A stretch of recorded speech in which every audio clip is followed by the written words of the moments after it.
Before we begin, if you enjoy tales that weave history with dark humor and a touch of the absurd, consider subscribing to Nightfall Notions for more stories that explore the unseen corners of the past. Tonight's story is the first chapter of It What Really Happened to the Royal Chamber Potboy, titled The Unseen Hand Behind the Throning. Chapter 1. The Unseen Hand Behind the Throne.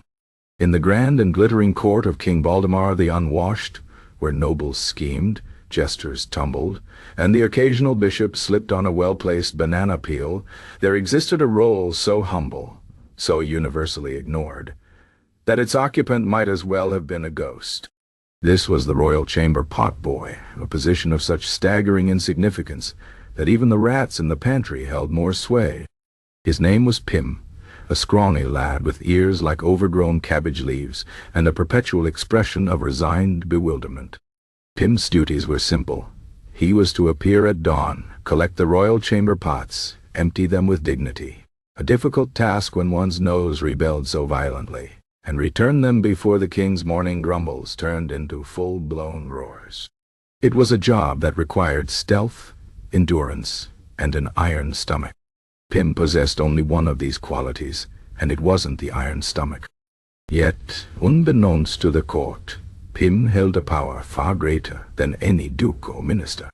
For while the nobles busied themselves with flattery, and the knights with polishing their own egos, Pym alone knew the intimate secrets of the king's digestion.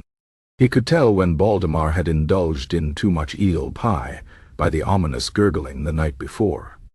He could predict the king's moods based on the consistency of his offerings. And most importantly, he knew that the king's infamous royal decrees were often drafted in the throes of indigestion, a fact that explained the sudden ban on turnips in the year of the Great Bloat. One might think such knowledge would elevate Pym's status, but no, Denis. The courtiers barely glanced at him, the guards stepped on his toes without apology, and the kitchen staff fed him scraps only slightly fresher than what the dogs received. But Pym was no fool. He understood the true nature of power. It wasn't in the crown, nor in the sword, but in the quiet, unspoken things. The things no one wanted to acknowledge. One fateful morning, as Pym lugged a particularly heavy pot through the halls, the king had hosted a feast the night before, featuring an alarming amount of fermented cabbage. He overheard a conversation that would change his life. The Duke of Winge and the Baron of Snuffle were whispering in the shadows, their voices slick with conspiracy. They spoke of rebellion, of replacing Baldemar with a more pliable figurehead, preferably one with better table manners. Pym, who had spent years perfecting the art of being invisible, froze mid-step, his heart pounding like a drunkard on a drum. Here was a secret far juicier than the king's bowel movements. And Pym, the boy who knew too much about everyone's business, suddenly realized he might be the only person who could stop a coup. The irony was not lost on him. The fate of the kingdom now rested on the shoulders of the one person nobody noticed. That evening, as Pym scrubbed the pots with a vigor born of newfound purpose, he made a decision. He would not remain the unseen hand behind the throne. He would become the hand that pulled the strings. After all, who better to manipulate a kingdom than the boy who knew exactly what made its king tick? Or, more accurately, what made him groan in the middle of the night. And so, with a grim smile and a nose permanently scarred by his occupation, Pym set his plan into motion. The court would soon learn that even the lowliest among them could wield power, if they were willing to get their hands dirty. Literally. Chapter 2. A day in the life of a human toiletine. Pym's mornings began before the sun had even considered rising, in that cursed hour when the world was still dark, and the only sounds were the distant hooting of owls and the occasional groan of a drunken guardsman collapsing into a bush. Unlike the nobles who slept on feather-stuffed mattresses and dreamed of conquests and tax increases, Pym's bed was a pile of straw, in a broom closet that also doubled as the palace's unofficial graveyard for broken furniture. He woke not to the gentle call of a servant, but to the violent jabbing of the head chambermaid's broom handle, her preferred method of ensuring the lower staff didn't oversleep. His first task was the Grand Collection, a solemn procession through the halls of power where he gathered the night's offerings from the royal family and their most esteemed guests. King Valdemar's pot was always the heaviest, a testament to his belief that a king should never eat in moderation. Princess Elspeth's was perfumed with rose water, though this did little to mask the underlying horrors. The Duke of Winge, ever the showman, had taken to decorating his with little ribbons, as if presentation might somehow elevate the experience for all involved. The real challenge, however, was the Lord High Chamberlain's pot. The man was a notorious hypochondriac who dined exclusively on boiled meats and medicinal herbs, resulting in a concoction so foul that Pym had once seen a fly dive into it and immediately perish. It was said that a single whiff could make a grown man reconsider his life choices, and Pym, who had no such luxury, developed a technique of breathing only through his mouth while mentally reciting poetry to distract himself. Breakfast for the staff was a sad affair: stale bread, questionable cheese, and a thin gruel that may or may not have contained actual grain. Pym often wondered if the kitchen staff were conducting some kind of experiment to see how long a human could survive on disappointment alone. Still, he ate what he could, knowing that hunger made the smells of his work even more unbearable. By mid-morning, as the courtiers lounged and plotted and occasionally remembered to govern, Pym was already on his second round of collections. The nobility, it turned out, were prolific. Some days he suspected they were competing in some unspoken contest of excess, judging by the sheer volume they produced. The Archbishop, in particular, seemed to view every meal as a personal challenge from God. Lunch was a brief respite, assuming one could call sitting on an upturned bucket behind the scullery while eating cold porridge a respite. The other servants ignored Pym, not out of malice, but because proximity to him came with certain olfactory risks. Only old Nan, the half-deaf laundress, ever spoke to him, mostly to complain about her knees and the moral decay of the youth. Pym didn't mind. It was nice to be acknowledged, even if the conversation was largely one-sided. The afternoons were reserved for the cleaning of the pots themselves, a task that had broken stronger men. The royal scullery was a damp, reeking dungeon where the walls wept condensation, and the floor was permanently slick with substances best left unidentified. Pym's hands were perpetually raw from the lye soap, his nails eternally stained. He often wondered if future historians would unearth these pots and assume the court had been under siege by some terrible plague. Evening brought the final round of collections, and with it the opportunity to witness the court in its natural state. Bloated, wine-flushed, and blissfully unaware of the labor required to maintain their illusion of grandeur, Pym moved among them like a shadow, emptying and replacing pots with the quiet efficiency of someone who knew that a single clatter could earn him a night in the stocks. And then, at last, came the blessed hour when he could retreat to his closet, wrap himself in his threadbare blanket, and dream of a life where his hands didn't always smell faintly of other people's regrets. But as he drifted off, his mind lingered on the conversation he'd overheard, the Duke's treasonous mutterings, the Baron's greedy whispers. They thought themselves the masters of the game, but Pym was starting to realize that he knew the board better than any of them. After all, when you spent your days handling the things others left behind, you learned a great deal about what they were truly made of. Chapter 3. The Secret Diary of a Forgotten Servant. Pym kept a diary. This was not because he fancied himself a writer, nor because he believed future generations would care about the musings of a chamber pot boy. No, Pym kept a diary because if he did not, he feared the sheer weight of unspoken observations might cause his skull to split open like an overripe melon dropped from the castle walls. The diary itself was a battered thing, its pages stained with substances best left unidentified, its cover warped from being hidden beneath a loose floorboard that also served as Pym's emergency cheese storage. He wrote with a stub of charcoal stolen from the royal portrait artist's waste bin. and his entries were less a chronicle of daily life and more a series of increasingly deranged footnotes on the absurdity of his existence. The day of the moon of soggy turnips. A day. The king ate an entire roasted peacock. Not just the meat, the bones, the feathers, the beak. I know this because what came out the other end was still vaguely peacock-shaped. I showed it to one of the kitchen cats, and the poor thing hissed and fled. I do not blame it.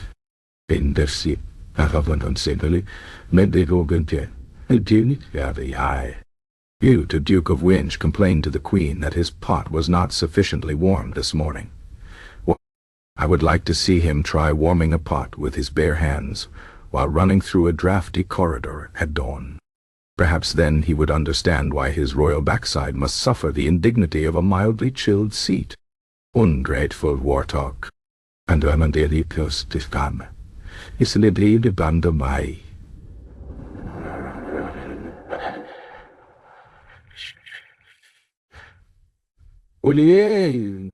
Princess Elspeth has taken to leaving little notes in her pot. Today's read, for the invisible hands that serve. At first, I thought this touching, until I realized she was not thanking me. She was practicing her handwriting. I'm a parchment to her. A living, breathing, foul-smelling parchment. N.B. Pym's diary was not merely a record of indignities. It was also a ledger of power, though he did not realize it at first. Between complaints about the Archbishop's holy stench and sketches of particularly memorable meals, accompanied by arrows labeled, "This should not be possible," he documented patterns. Who ate what, who drank too much, who visited whose chambers late at night under the flimsy pretense of discussing taxation.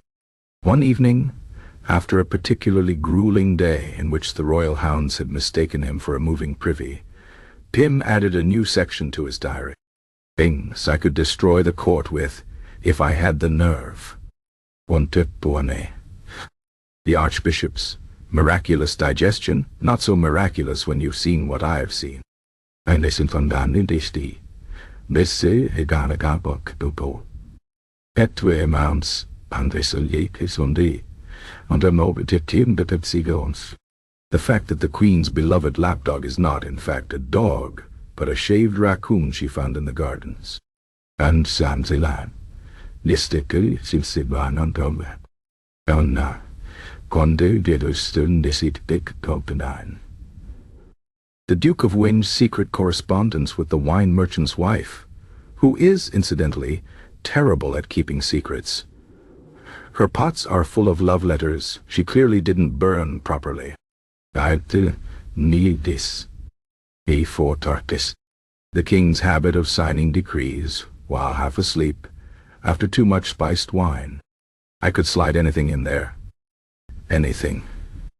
Our turnips shall henceforth be addressed as Your Reddish Majesty. He would sign it. I know he would.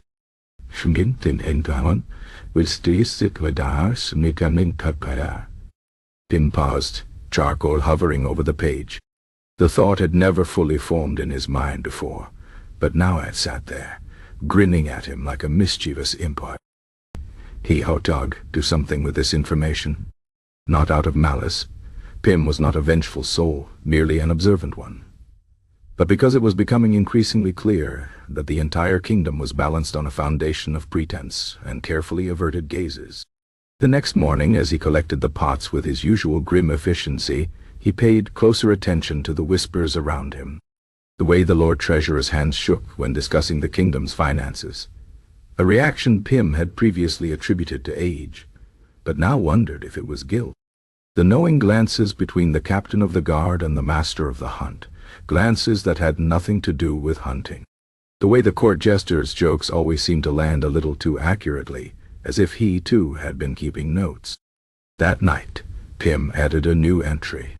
Perhaps the only thing more dangerous than a noble with a secret is the person who carries their secrets away every morning without comment. They forget I exist. They forget I have eyes. They forget I can read. Listen, humanity. This may be my greatest advantage. Venta. He closed the diary, tucked it back beneath the floorboard, and lay on his straw pallet, staring at the ceiling. For the first time in his life, Pym did not feel like a ghost.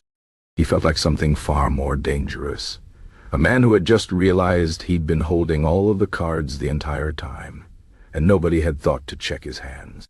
Outside, the moon hung over the castle, indifferent to the machinations of kings and servants alike. Somewhere in the distance, a dog barked. Or perhaps it was the Queen's raccoon. Pym smiled in the dark. Tomorrow would be interesting. Chapter 4. The Night Pot Overflowed. It began, as most disasters do, with a feast. King Valdemar had declared a grand banquet to celebrate the anniversary of his coronation, or possibly the birth of his favorite hound. No one was entirely sure.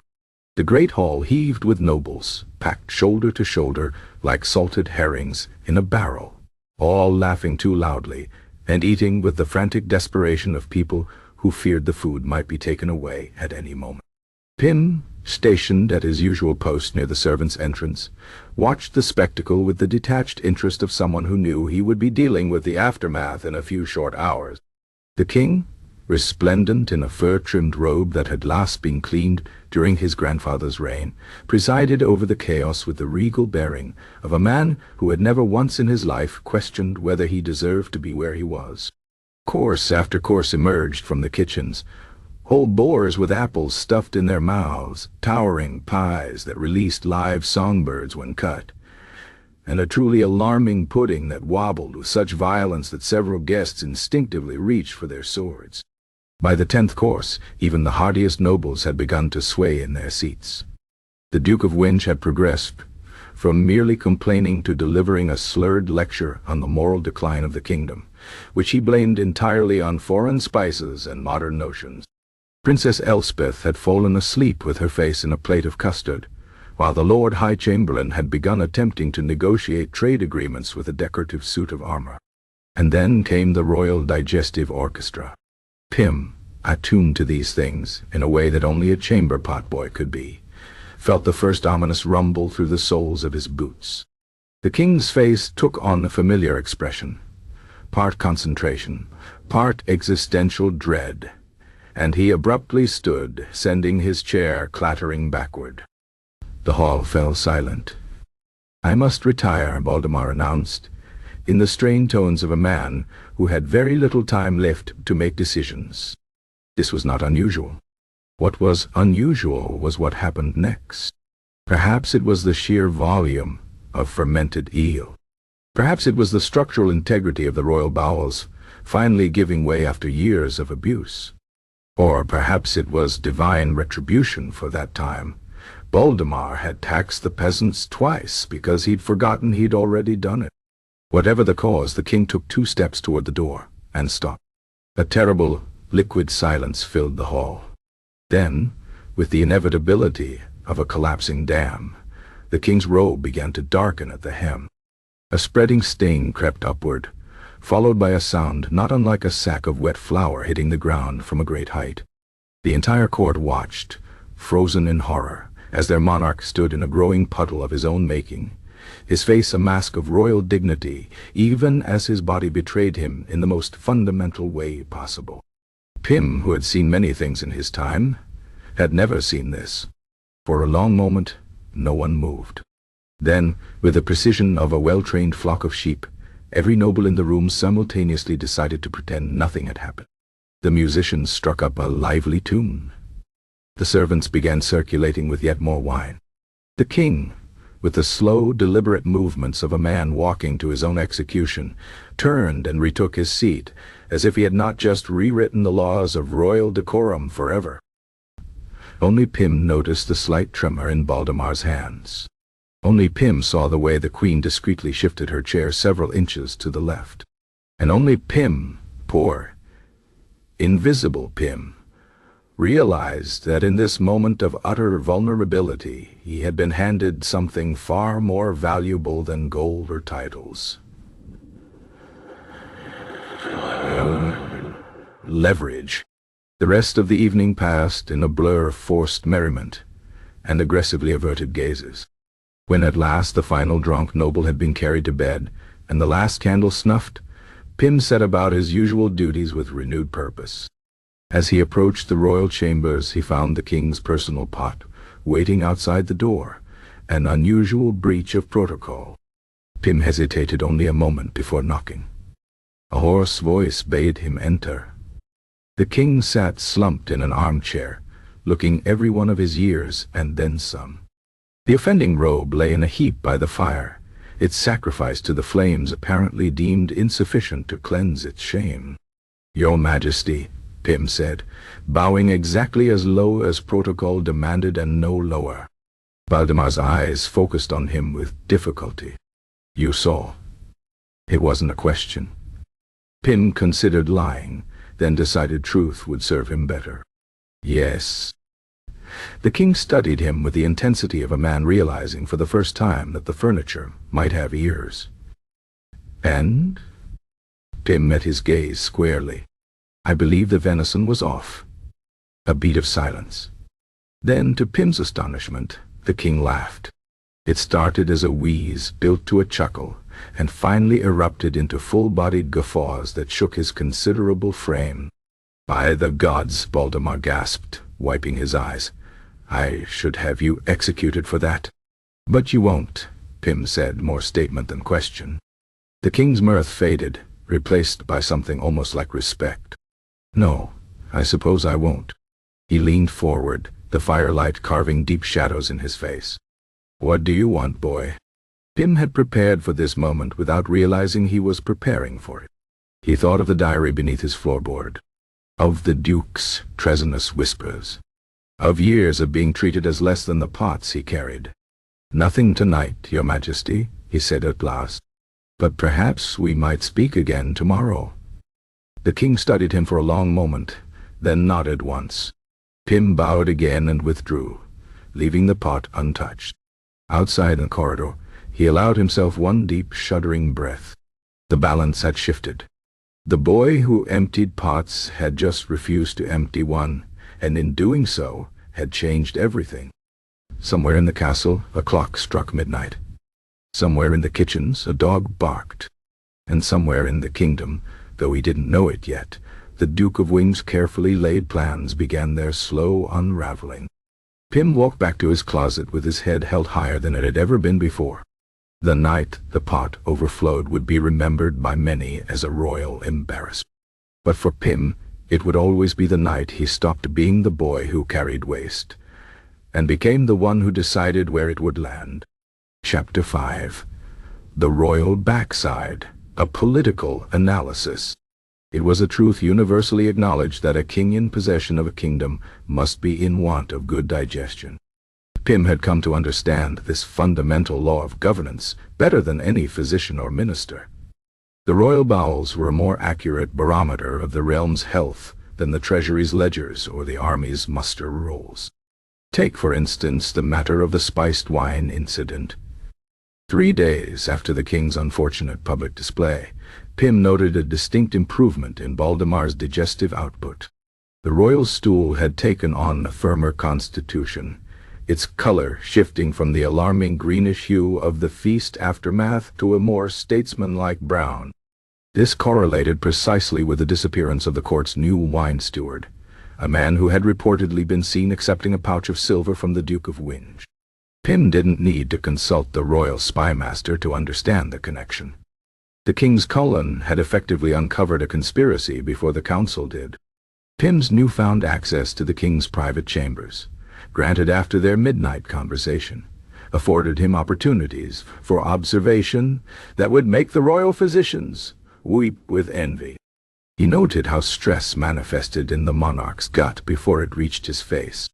The day news arrived of unrest in the northern provinces. The king produced what could only be described as a tangible expression of political anxiety. When the queen suggested inviting her cousin for an extended visit, the royal chamber pot bore silent witness to Valdemar's true feelings on the matter. The royal backside, Pym mused as he scrubbed yet another pot, was in many ways the true seat of power. Constipated king was an irritable king, prone to signing execution orders with the same enthusiasm most men signed receipts. A king with diarrhea was indecisive, prone to changing his mind between the privy and the throne room. And a king who had indulged in too much cheese before bed? That was a king who might wake in the night and, in a half-dreaming state, approve absolutely anything put before him. Pym had taken to keeping a coded chart in his diary. Firm and regular, good humor, likely to approve petitions. Loose stool, avoid unless seeking funding for unpopular wars. Particularly pungent, hidden anger, best to postpone requests about taxation. Contains identifiable food remnants. Recently poisoned. Note, always wait to see if he survives before acting on this information. The other nobles remained blissfully unaware of this system of political forecasting. They continued to rely on such crude measures as the king's facial expression or the tone of his voice, failing to understand that by the time these signals manifested, His Majesty's mood had already been telegraphed hours earlier through his digestion. This ignorance led to some spectacular miscalculations. The Baron of Snuffle chose precisely the wrong morning to demand increased tariffs on imported silk, unaware that the king had spent the night wrestling with a bad oyster. The resulting tirade left the Baron reassigned to counting turnips in the western provinces. The Lady Maribel, usually so adept at court politics, picked the afternoon after the royal physic had been administered to request pardons for her bandit brothers. She'd apparently mistaken the king's pained expression for sympathy rather than what it was. A man desperately calculating whether he could make it to the privy before granting her request. Only Pym, moving silently through the castle with his pots and his knowledge, understood the true rhythms of power. He knew when to present petitions mid-morning after the king's second breakfast had settled, but before the third had begun. He knew which ministers to avoid. The Chancellor of the Exchequer's proposals always gave the king indigestion. And he knew, with the certainty of a man who had seen the evidence firsthand, that the Duke of Wing's days of influence were numbered. His latest gift of candied fruits had produced such violent repercussions that Baldemar had banned sugar from the royal table for a week. The true test of Pym's system came during the visit of the Pretendian ambassador.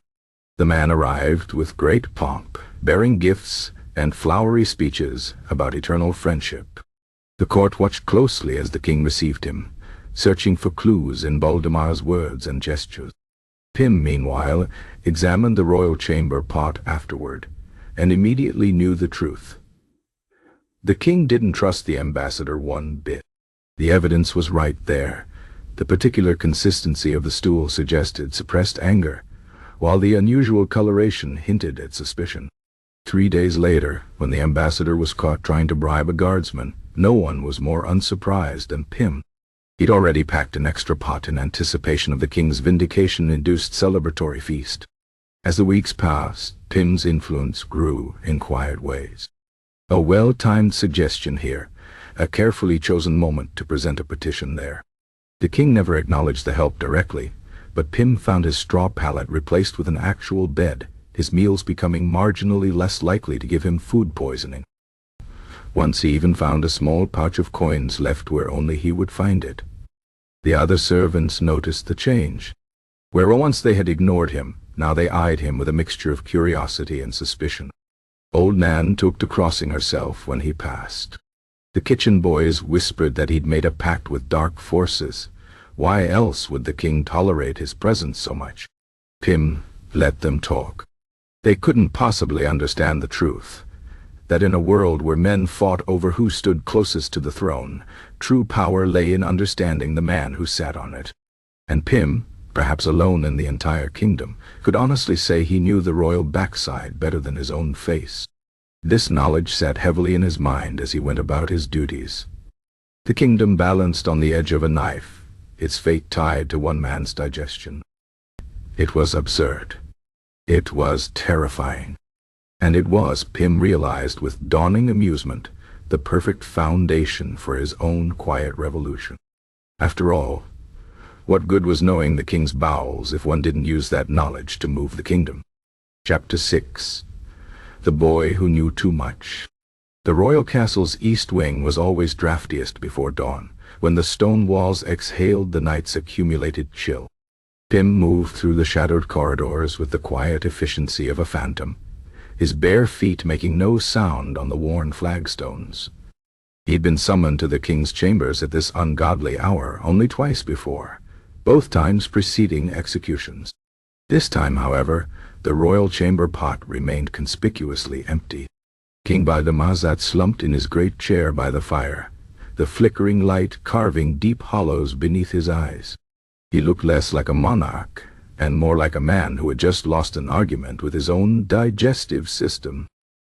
His fingers drummed an irregular rhythm on the armrest as Pym entered. "You're late," the king grumbled, though Pym knew perfectly well he wasn't. Pym bowed, his gaze catching on something unusual, a scrap of parchment half buried in the ashes of the hearth. The remains of a seal still clung to one corner, its wax the distinctive green of House Winge. "The Duke's men were seen near the southern gate last night," Valdemar said without preamble. His voice carried the particular rasp of a man who had been shouting recently. "Carrying messages to Pretendia." Pym said nothing. He had in fact seen the Duke's nephew slipping through the postern gate 3 nights running, but mentioning this would require explaining why he'd been lurking near the guardhouse instead of emptying pots. The king leaned forward. "I need to know what those messages contain." Pym blinked. "Your Majesty surely has spies." "Spies," Valdemar interrupted, "are expensive and noticeable."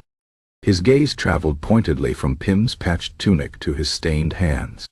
"You, boy, are neither." A log collapsed in the fireplace, sending up a shower of sparks. Somewhere in the castle, a dog began barking with the relentless enthusiasm of canines who know they're safe from reprisal. Pym studied the king's face, the tightness around the mouth, the slight twitch in one eyelid. This wasn't just political suspicion. This was personal. "I could examine the Duke's chamber pot?" Pym ventured. Valdemar's laugh was short and humorless. "If only it were that simple." He rubbed his temples. "The man uses a private servant. Never leaves so much as a hair in the royal privies. Paranoid bastard." Pym considered this. Considered the risks. Considered the pouch of coins he'd been saving to bribe the stable master for riding lessons. Then he considered the alternative, returning to a life of being trodden on by nobles who couldn't be bothered to look down. "I'll need access to the scullery records," he said at last. "And the wine cellar manifests." And he hesitated. "Promise." The king's eyebrows climbed toward his receding hairline. "You're bargaining with your monarch?"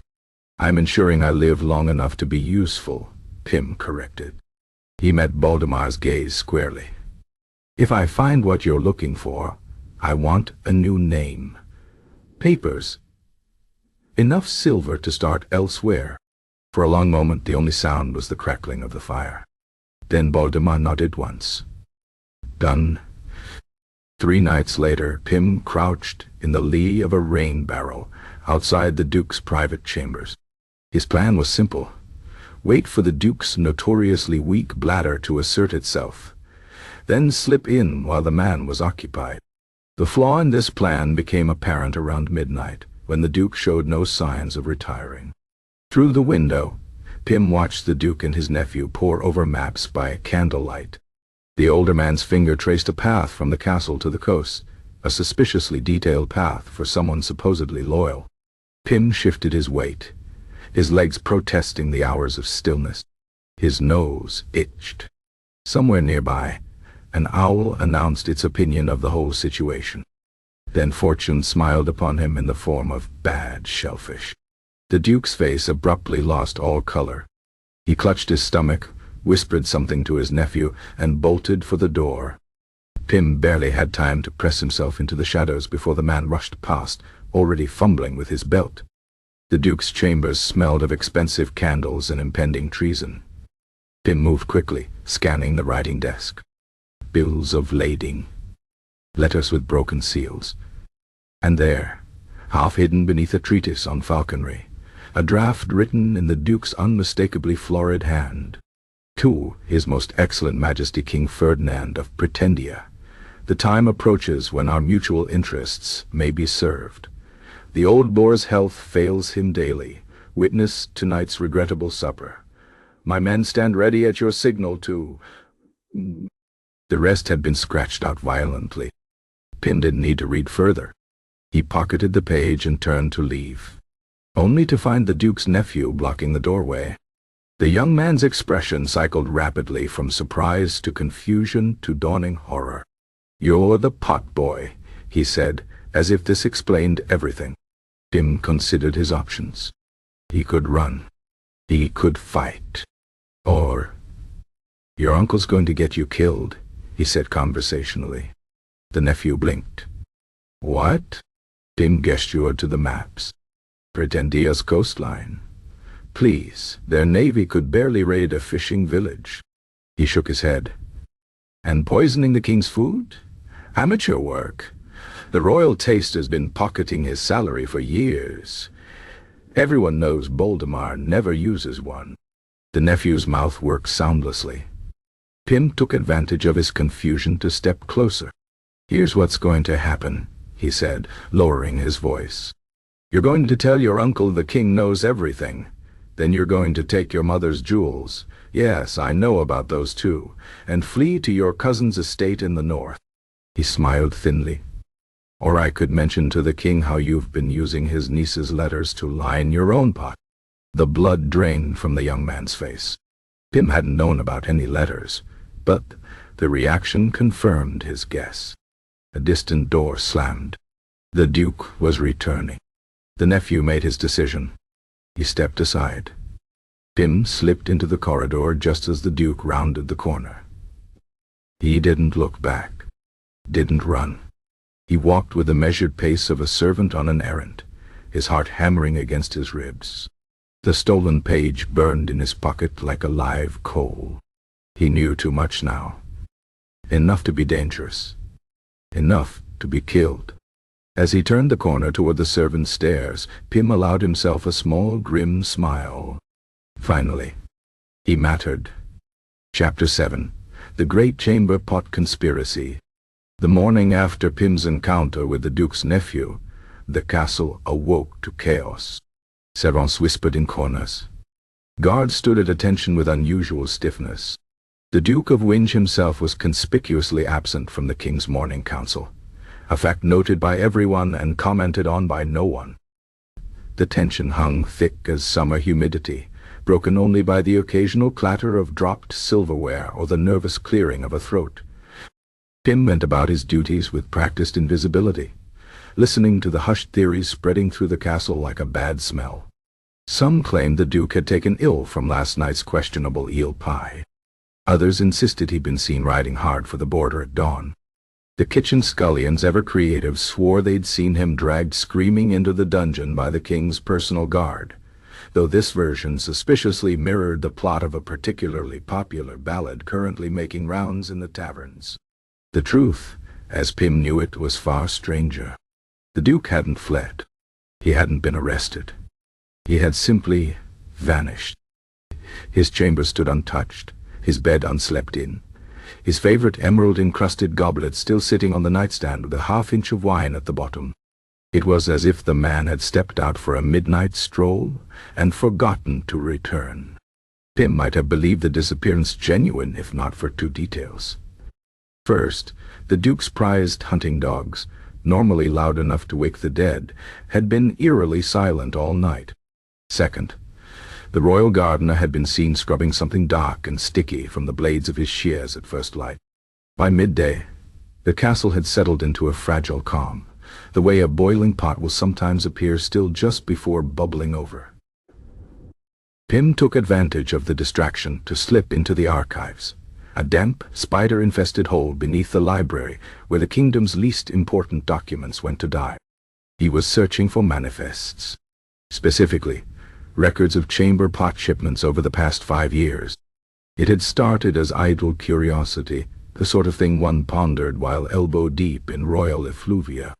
Why did the Duke insist on importing his own pots from faraway Venetia?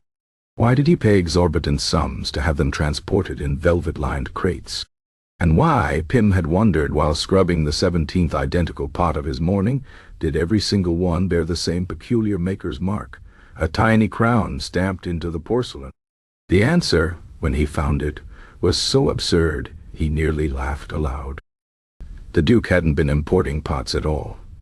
He'd been smuggling gold.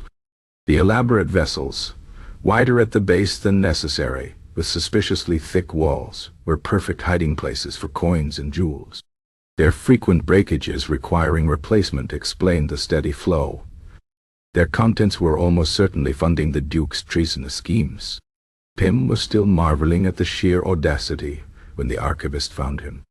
"You're the pot boy," the old man said, peering at Pym through spectacles thick as bottle bottoms. Pym considered denying it, but the smell probably gave him away. "Yes."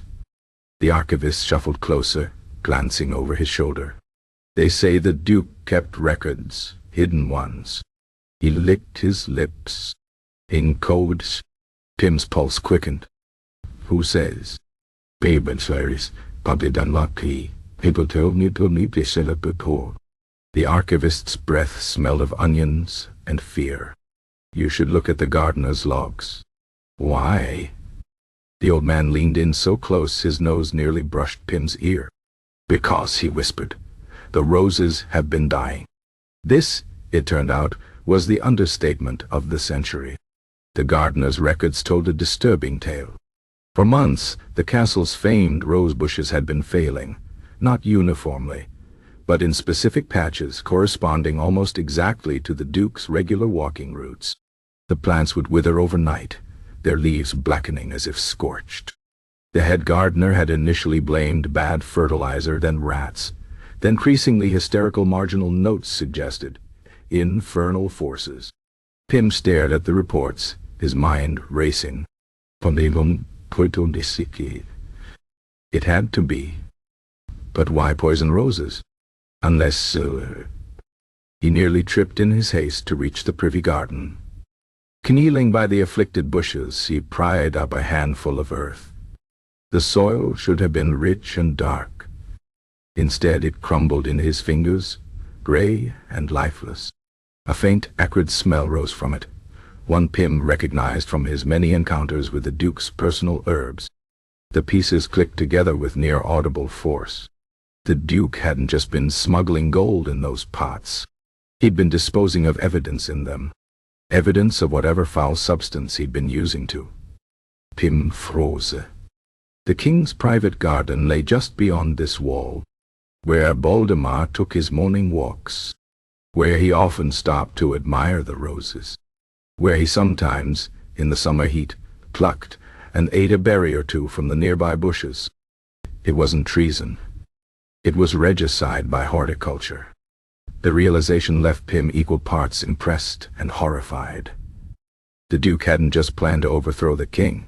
He'd engineered a method so slow, so subtle, that by the time anyone noticed, it would be too late. No dramatic poison in the wine. No assassin's dagger in the dark. Just a gradual weakening. A decline everyone would attribute to natural causes. And the chamber pots? The perfect delivery system. Empty the toxin into the soil at night. Collect the evidence in specially designed vessels. Ship them out for repairs come morning. Pym sat back on his heels, staring at the dead roses. He should go to the king. Should reveal everything. But a shadow fell across the garden path. Pym looked up to see the Duke's nephew standing over him, face pale, hands shaking. "You were right," the young man whispered. "About everything." He pressed something into Pym's hand, a small velvet pouch. He kept records. In his... A noise from the courtyard made him flinch. "Just take it, and for God's sake, hide." The nephew fled. Pym loosened the drawstring and tipped the pouch's contents into his palm. A single key fell out, along with a slip of parchment bearing 3 words, "The Broken Pot." Somewhere in the castle, a bell began to toll. Not the hour, not a celebration. The deep, sonorous peals of a funeral. Pym pocketed the key and rose. The game had changed again. He was no longer just the boy who knew too much. He was the only one who knew enough to stop whatever came next. The Broken Pot, he knew, was the name of a tavern near the docks. A disreputable place where men went to be forgotten. Where, if the Duke's records were to be found, so too might be the answer to his disappearance. And the key to whether he'd acted alone. Pym glanced at the dead roses one last time, then turned toward the servants' gate. The sun was setting, painting the castle walls in shades of blood and gold. Somewhere out there, a conspiracy was unraveling. And he, the lowly chamber pot boy, held the thread. Chapter 8. The Last Laugh of the Chamber Pot Boy. The Broken Pot Tavern smelled of stale beer and bad decisions. Pym sat in the darkest corner, nursing a tankard of something that might charitably be called ale, watching the door.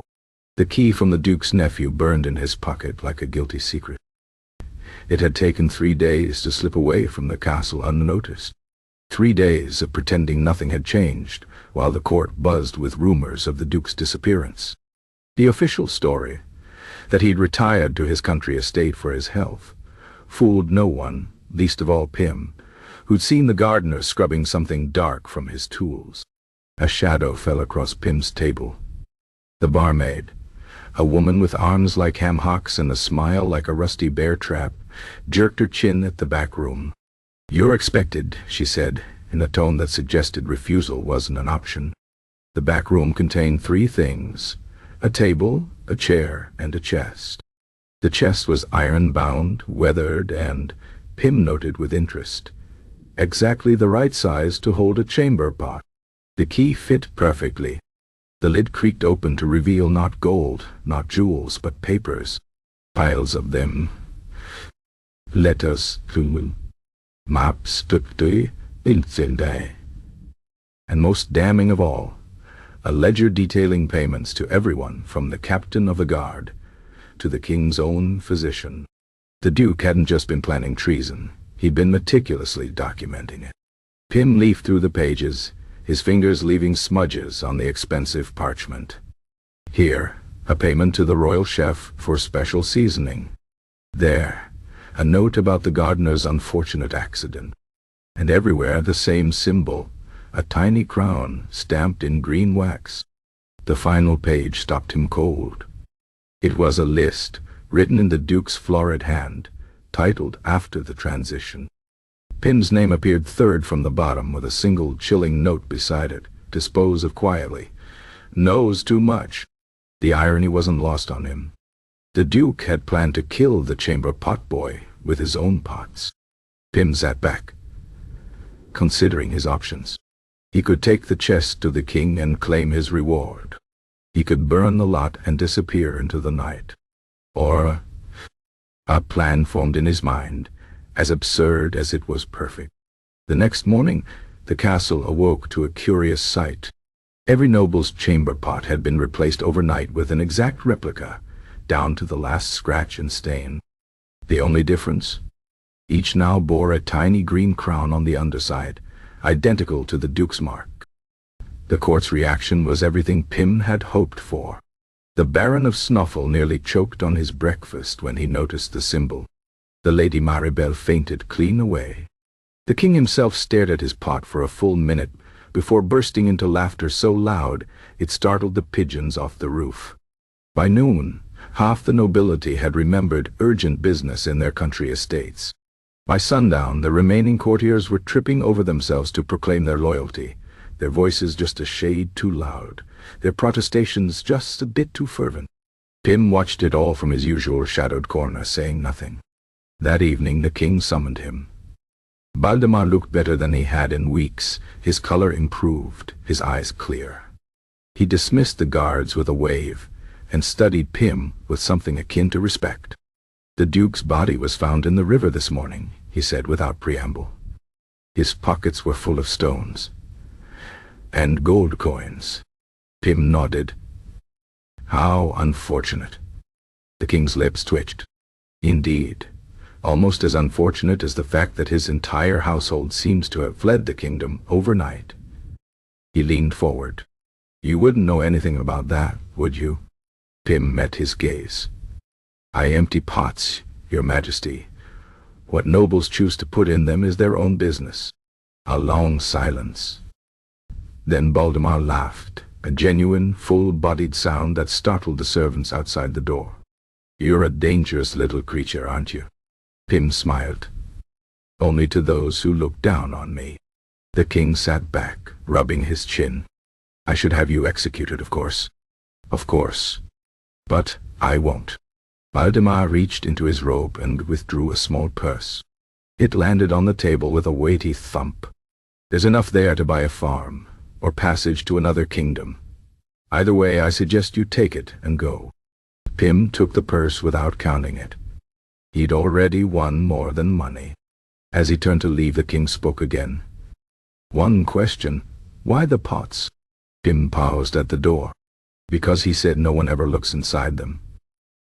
The next morning, the castle awoke to one final mystery. The chamber pot boy was gone. His closet stood empty save for a single carefully placed item. A plain wooden box containing a sheaf of papers and a note that read simply, "For when you need leverage." King Baldemar found it first. He read the first page, a detailed account of which nobles had been embezzling from the treasury, and laughed until tears streamed down his face. Miles away, a nondescript cart rolled down a country road. Its driver, a young man with unremarkable features and a bag of silver at his feet, whistled a cheerful tune. Behind him, the castle shrank into the distance, its towers gleaming in the morning sun. Pym, or whatever name he chose next, smiled. He'd left the game, but not before resetting the board. Let the nobles scramble. Let the king reign. He had new pots to empty, new secrets to learn. And this time, he'd make sure they looked at him while he did it. The cart rolled on, kicking up dust that sparkled like gold in the sunlight. Somewhere ahead lay a new life. Somewhere behind lay a kingdom that would never look at chamber pots the same way again. And in the middle, balancing perfectly between the two, sat a boy who had turned the lowest job in the castle into the ultimate power. The last laugh, as it turned out, smelled faintly of roses and irony. Chapter 9. The Ghost of the Royal Privy. 5 years to the day after Pym disappeared from the castle, the first chamber pot flew across the royal bedchamber of its own accord. It happened shortly after midnight, when Queen Elspeth, formerly Princess Elspeth, before a suspiciously timely hunting accident removed her elder brother from succession, was roused from sleep by the distinct sound of porcelain rattling. She sat up just in time to see her favorite rose-painted pot lift slowly from its stand, hover for a breathless moment, then hurl itself with remarkable accuracy at the head of her sleeping husband. The king awoke with a start and a curse, narrowly avoiding a broken nose, but receiving an impromptu baptism of week-old lavender water for his trouble. The incident was dismissed as a trick of the light, until it happened again. Within a month, reports of haunted chamber pots spread through the castle like the plague. The archbishop claimed his pot whispered treasonous limericks in the dead of night. The new Duke of Winge, a cousin thrice removed from the previous duke who had mysteriously fallen into the river, swore his pot refilled itself moments after being emptied. The kitchen maids giggled about a spectral figure seen drifting through the corridors at dawn, his arms full of ghostly pots that clinked and rattled with every step. King Baldemar, never a superstitious man, found himself staring at his own chamber pot one evening, a glass of wine in hand. "If this is your doing, boy," he murmured to the empty air, "I'll see you drawn and quartered all over again." The pot naturally said nothing. But later that night, the king would swear he heard faint laughter echoing from the garderobe. The legend grew. Servants left offerings of cheese and bread by the scullery door, not for the castle's many cats, but for the ghost they called poor Pym. New chambermaids were warned not to complain about their duties unless they wanted to wake up wearing the contents of their own pots. Even the castle dogs, normally so brave, would whimper and tuck their tails when passing certain darkened corridors. The truth, as is often the case with ghosts, was somewhat more complicated. In a small village 3 days' ride from the castle, a man who called himself Tom the Tinker repaired pots and pans in a shop that always seemed to have exactly the right part for every job. Customers remarked on his uncanny ability to diagnose a pot's ailment just by hefting it, and the way he sometimes chuckled to himself while working, as if remembering some private joke. On the wall behind his workbench hung a single unremarkable chamber pot. If asked, Tom would say only that it was his first. If pressed, he might add that everyone should remember where they came from. And if the questioner was very observant, they might notice the tiny green crown stamped on the underside, nearly worn away by time. Back at the castle, the hauntings gradually subsided. The flying pots ceased their aerial assaults. The whispering stopped. But to this day, whenever a noble grows too proud, too cruel, or too careless with their chamber pot, servants swear they can hear the faintest clinking of porcelain in the night. And in the morning, without fail, that noble will find their pot suspiciously, inexplicably full. The ghost of the royal Privy, it seems, still has standards to maintain. As for the king, he took to keeping an extra pot by his bedside, a plain, unmarked one, just in case. And if that pot occasionally turned up empty, despite never being used, well, some mysteries are better left unsolved. Chapter 10. The Chamber Pot Chronicles, a retrospective. History, as written by the victors, made no mention of the chamber pot boy. The royal scribes recorded Baldamar's reign with careful precision, documenting wars won, treaties signed, and taxes collected. The Duke of Wing's disappearance warranted a single footnote, attributed to a sudden illness. Nowhere in the vellum pages of official record did a scrawny boy with cabbage leaf ears appear. But history, as lived by those who scrubbed the pots and emptied the privies, remembered differently. Old Nan, her back now permanently bent from decades of laundering, would tell the tale to new kitchen maids when the winter winds howled through the castle stones. "There was a boy," she'd begin, her voice dropping to a whisper, "who knew what the king ate before the king knew himself." The maids would giggle until she fixed them with a milky stare. Laugh if you will, but mark my words, that boy held more power than any sword or crown.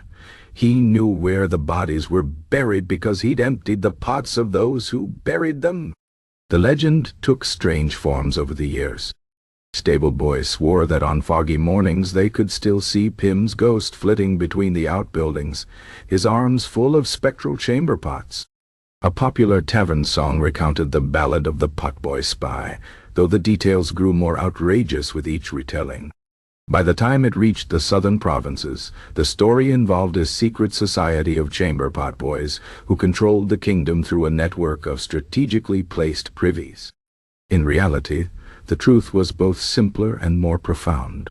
The boy who had once been Pym now went by many names. Thomas the Tinker in one village, Peter the Peddler in another. He traveled a circuit of country inns and farmsteads, repairing pots and pans with hands that never quite lost their stains. His back was straighter, his belly fuller, but his eyes retained that same quiet watchfulness.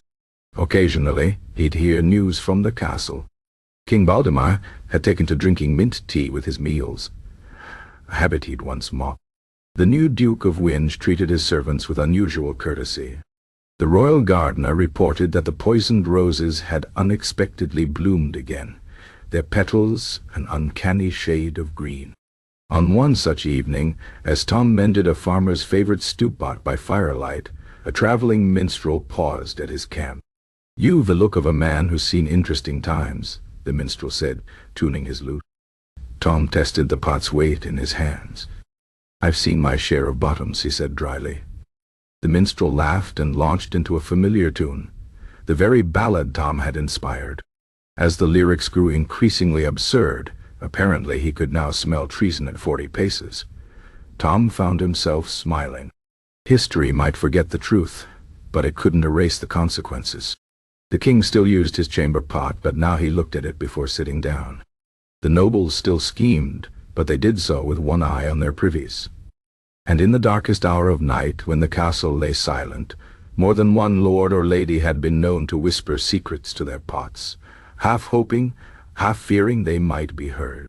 As for Tom, he finished his repairs, accepted a coin and a meal, and lay down beside the fire. Above him the stars wheeled in their endless patterns. Somewhere to the north, castle windows glowed like distant hearths. He closed his eyes. A boy could rise far in this world, if he didn't mind getting his hands dirty. And if he was very, very clever, he might even live long enough to wash them clean. The fire crackled.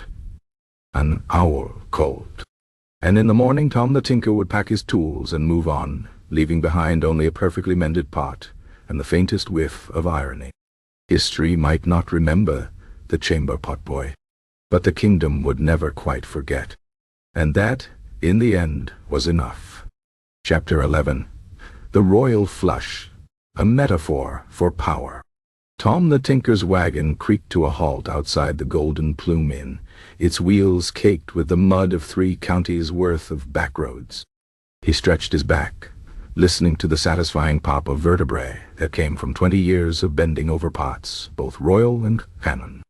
The inn sign swung gently in the breeze, its painted feathers flaking with age. A familiar place. A safe place. Inside, the innkeeper didn't look up from his ledgers. "We've no need of repairs," he muttered, fingers dancing across the accounts with the desperation of a man who knew the tax collector was due. Tom set his toolbox on the counter, with a thump that made the inkwell tremble. Not even for the pot that leaks when the moon is full. The innkeeper's head snapped up. His eyes, rheumy with age, widened in recognition. "God's teeth," he breathed. "They said you were dead." "Only my name," Tom said, flipping open his toolbox with practiced ease. And even that wasn't particularly original. The inn's best room, which is to say, the one without visible mold, had been occupied these past 3 nights by a traveling scholar from the capital. A man of letters, he called himself, though the ink stains on his fingers suggested he'd wrestled with more than a few rebellious quills. He watched with academic detachment as Tom examined the offending chamber pot, its cracked rim barely holding together. "You're the one they wrote the ballad about," the scholar said suddenly. Tom didn't look up from his work. "Which one?" There seemed to be several. "The true one." The scholar leaned forward, his spectacles catching the afternoon light. "The one that claims a chamber pot boy held more sway over the kingdom than the Privy Council." A glob of molten lead hissed as Tom pressed it into the crack. "All pots leak eventually," he said. "Even royal ones." The scholar's quill was out before Tom could blink, scratching across parchment with the fervor of a man who'd found his life's work. "Explain," he demanded. So Tom did. Not the whole truth, of course. Some things are better left unrecorded, but enough. He spoke of how the Duke of Wing's pots had grown heavier in the weeks before his downfall, weighted with gold and gilt. How the Archbishop's pots had run suspiciously clean during the great tithe debate, suggesting his famed asceticism wasn't entirely performative. How the Lady Maribel's pots always contained rose petals the morning after her secret trysts, as if even her body couldn't resist a dramatic flourish. But the king's pots, the scholar pressed. Surely they told the most. Tom smiled. He'd been waiting for this question. King Baldamar's pots, he explained, had been a kingdom in miniature. In times of peace, they were regular as clockwork. During the grain shortage, they'd taken on the sparse consistency of the peasant bread he'd ordered distributed. After the Pretendian ambassador's visit, the one that ended with that unfortunate incident involving a fork and the man's thigh, they'd been explosive enough to make the chambermaids draw lots for cleaning duty. "It's all there," Tom said, running a finger along the repaired rim. "Every decision, every fear, every late-night indulgence. Historians study treaties and speeches, but the truth of a reign is written in what gets left behind. The scholar's quill froze mid-sentence. You're saying we should study royal excrement? I'm saying, Tom said, packing his tools with deliberate slowness, that power is just like a chamber pot. Everyone uses it. Everyone needs it. But no one wants to admit what really goes into making it work. Outside, the first drops of rain began to fall. Somewhere in the distance, thunder rumbled like a king's indigestion. The scholar sat back, his manuscript already half filled. "They'll never believe me," he murmured. Tom shouldered his toolbox. "Then write it as fiction, call it."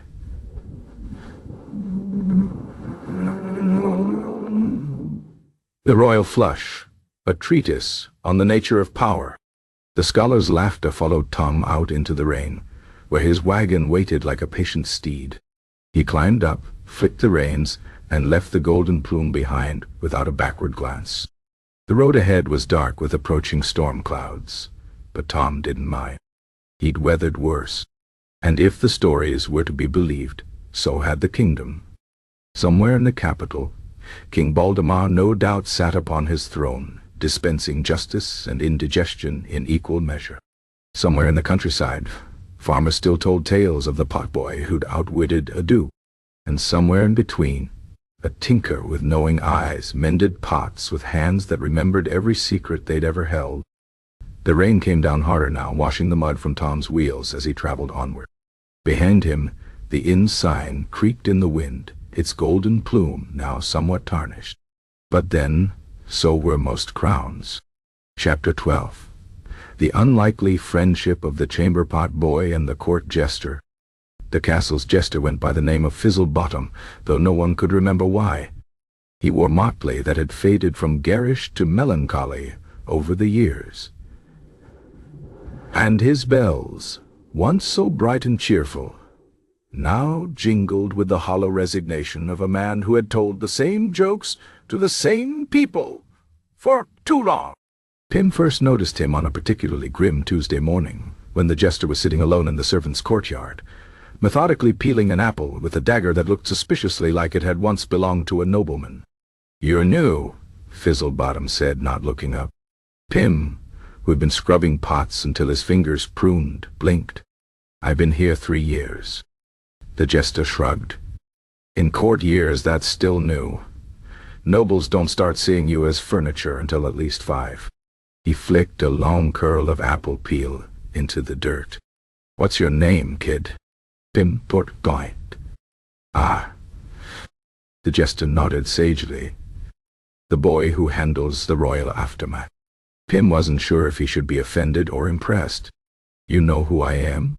Fizzlebottom grinned, revealing a gap where one of his front teeth should have been. "I know when weight you are. The only person in this castle who deals with more shit than I do."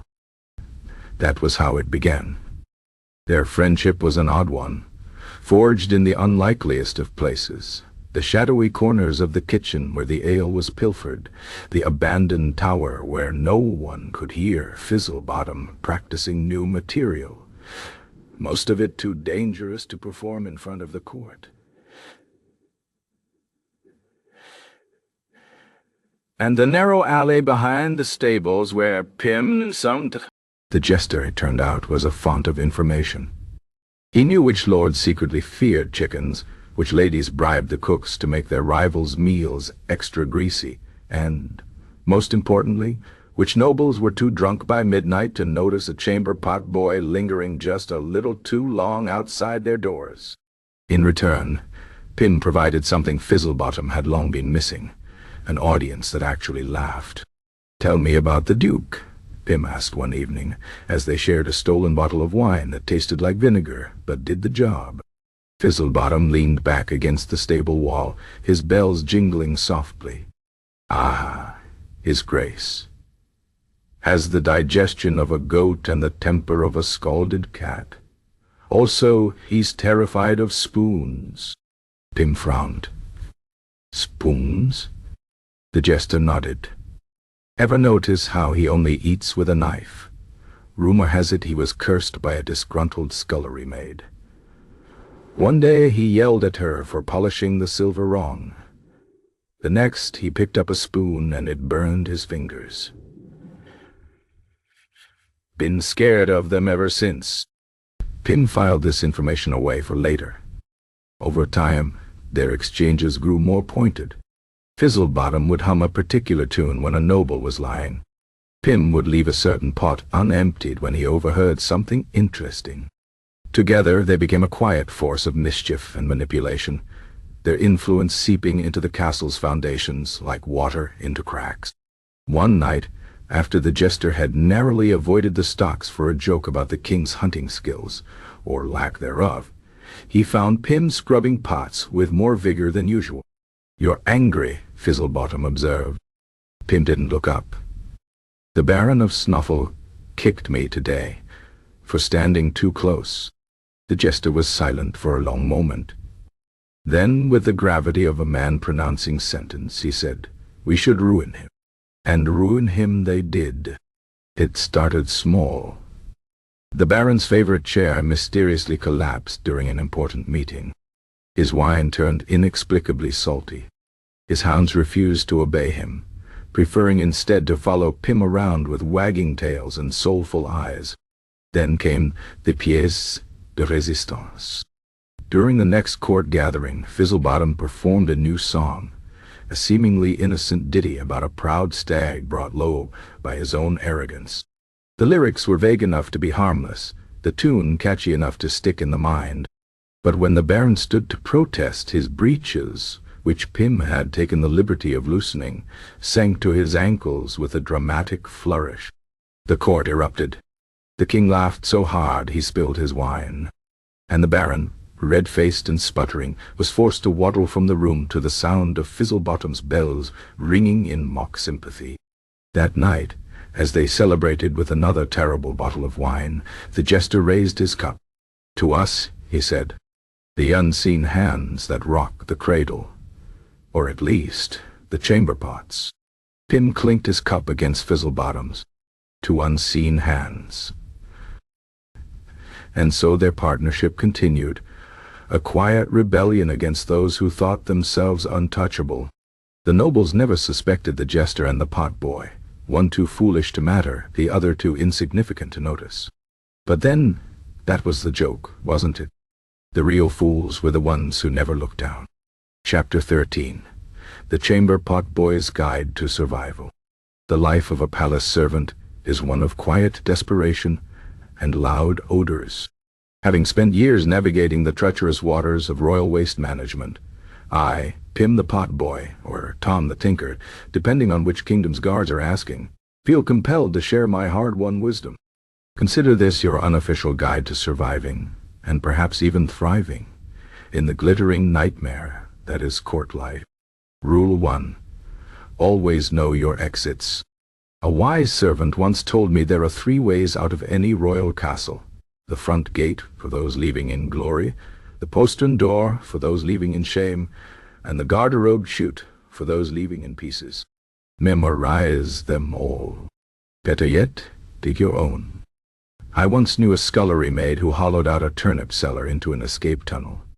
She now runs a moderately successful tavern in the next kingdom, and more importantly, still has all her fingers. Rule 2. Master the art of invisibility.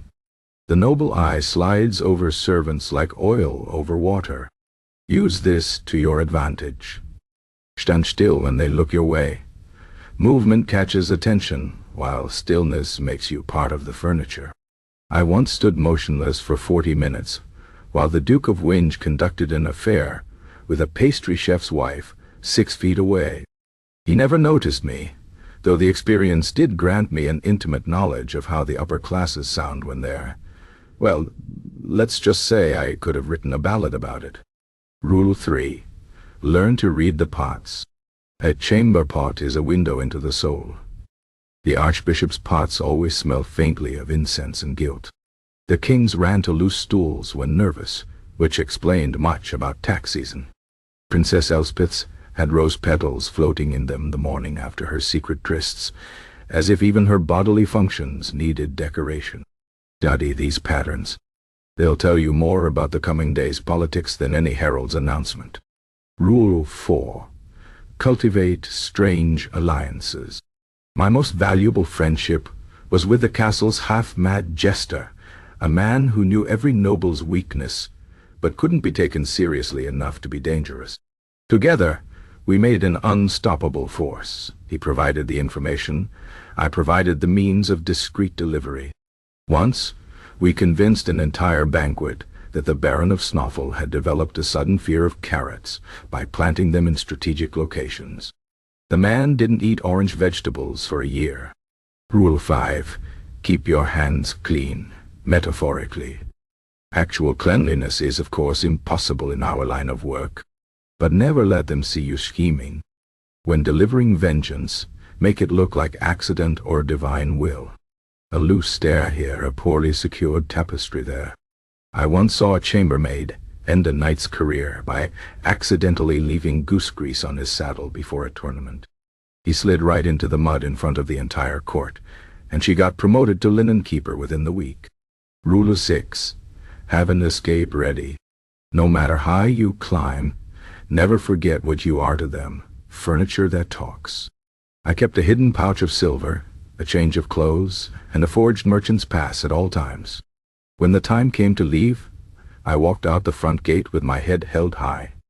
The guards didn't even look up from their dice game. Rule 7. Remember the golden rule. They need us more than we need them. A noble can survive without his sword, his title, even his trousers. But let his chamber pot go unemptied for 3 days, and you'll see true desperation. We are the unseen hands that keep the kingdom running, the real power behind the throne, if you'll pardon the pun. Now if you'll excuse me, I hear a pot calling my name. May your hands stay steady, your nose grow dull, and your enemy's stools run uncomfortably loose at inopportune moments. Thus concludes the wisdom of Pim the Pot Boy. Use it wisely. Or don't. Either way, history won't remember us, but the castle walls will never forget the smell. Chapter 14. The day the chamber pot boy disappeared. The morning they noticed Pim was missing began like any other in the castle, with chaos, complaints, and an overwhelming stench that suggested someone had died in the wine cellar again. What made this day different was the growing pile of unemptied chamber pots accumulating outside the royal bedchambers, their contents fermenting in the summer heat like a particularly foul political movement. The king himself was the first to comment, his royal nose wrinkling as he stepped over a particularly full specimen outside his door. "Where in damnation is that boy?" he demanded, his voice carrying the particular irritation of a man who had both a full bladder and an uncharacteristically clear memory of his own mortality. The servants exchanged glances. No one had seen Pim since the previous evening, when he'd been spotted heading toward the garderobe with his usual bucket and resigned expression. His straw pallet in the broom closet lay undisturbed, still bearing the faint imprint of his body and nothing else. No note. No signs of struggle.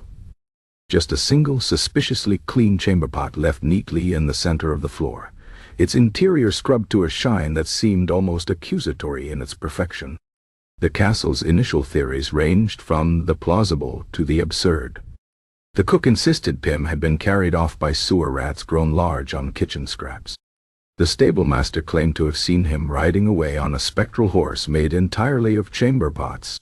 The jester, uncharacteristically silent, merely juggled 3 apples with a strange intensity, his bells jingling a mournful tune. As the days passed without sign of him, the castle began experiencing strange phenomena. Pots left unattended would suddenly appear emptied and scrubbed. The scent of lavender would waft through corridors where no lavender grew. Most disturbingly, several nobles reported hearing faint laughter from inside their garderobes at inopportune moments. The king, never one for superstition, ordered a thorough search of the castle grounds. Guards combed every inch from the highest tower to the deepest dungeon, finding nothing but a disturbing number of missing spoons, and one very confused badger wearing a miniature crown someone had clearly forced upon it. In the village, rumors spread like a particularly virulent case of the flux. A tinker fitting Pym's description had been seen at the crossroads, his cart laden with strangely pristine chamber pots. A farmer swore he'd encountered a ghostly figure scrubbing pots by moonlight near the old well, though this might have been the result of the farmer's legendary moonshine consumption. Back at the castle, the effects of Pym's absence became increasingly apparent. Without his discreet interventions, noble feuds escalated unchecked. The Duke of Wing's nephew suffered a nervous breakdown when his chamber pot began mysteriously refilling itself. The Archbishop developed a twitch after discovering his privy decorated with interpretive murals of his less pious moments. Most telling of all was the king's behavior. He took to wandering the castle at odd hours, pausing outside broom closets and peering into empty corners as if expecting to find someone there. Once, the scullery maid swore she saw him address a particularly battered chamber pot with something resembling respect before catching himself and kicking it down the stairs. Months later, when the last of the searches had been called off, and the castle had reluctantly trained a new potboy, a sullen youth who lacked Pym's knack for invisibility and irony, a single clue surfaced. The Jester, in one of his rare sober moments, produced a scrap of parchment he claimed to have found stuffed inside his flagon. It read, "They never look down. That's their mistake." The king studied the note for a long moment before tossing it into the fire. "Good riddance," he muttered. But that night, and many nights after, he took the unusual step of emptying his own chamber pot. A fact noted by the new potboy, who wisely kept his mouth shut. As for Pym, he became one with the castle's legends, another ghost in a place already full of them. Servants swore they could still hear the slosh of his bucket on moonless nights. Nobles would occasionally freeze mid-sentence, certain they'd caught a whiff of lavender where no lavender should be. And in the darkest hour before dawn, when the castle lay quiet, and even the rats paused their scheming, the faintest clink of porcelain could sometimes be heard drifting from empty corridors. As if somewhere, somehow, the chamber pot boy was still at work. The castle never did find all its missing spoons. Chapter 15. The Chamber Pot Boy's Revenge. A folk tale? Long ago, in a kingdom since swallowed by time and poor agricultural planning, there lived a boy with no name and less fortune. The castle folk called him Pym when they called him anything at all, which wasn't often. His was the lowest station in the court, lower than the scullery rats, lower than the mushrooms that grew in the dungeon walls, lower even than the Duke of Wing's opinion of himself, though only just. Pym's days were spent in service to the royal bowels, a sacred calling that left his hands perpetually wrinkled and his nose permanently offended. He moved through the castle like a ghost, unseen and unsung, until the day the young Baron of Snoffle crossed him in a way that could not be uncrossed. It began with a kick. Not the playful sort one might give a dog, nor even the dismissive sort reserved for peasants who didn't move quickly enough. This was a kick with intent, a kick with malice, a kick that sent Pym sprawling into a pile of fresh horse manure just outside the stables. "Mind your betters, potboy," the Baron sneered, wiping his boot on Pym's tunic before sauntering off to torment someone weaker. Now, in most tales, this would be where the peasant boy turned the other cheek, or prayed for patience, or some other rot. But Pym was made of sterner stuff. As he picked himself up, manure squelching unpleasantly in places manure ought never squelch, he made a silent vow. The Baron would regret that kick. He would regret it in ways history would remember, assuming anyone thought to write down the misfortunes of minor nobility. Pym's revenge began small. A dead mouse in the Baron's boot. Salt instead of sugar in his morning tea. A subtle adjustment to his chamber pot that made it rock alarmingly whenever he sat down. But these were mere pleasantries, the opening moves in a much grander scheme. The true masterpiece came during the summer solstice feast, when the entire court gathered to watch the king eat an entire roasted peacock in one sitting, a tradition whose origins were lost to time, much like the kingdom's common sense. Pym had spent weeks preparing, slipping certain herbs into the Baron's meals that, while harmless, produced a most distinctive aroma when mixed with spiced wine. As the feast reached its crescendo, the Baron rose to give a toast, some drivel about honor and lineage that no one was listening to anyway.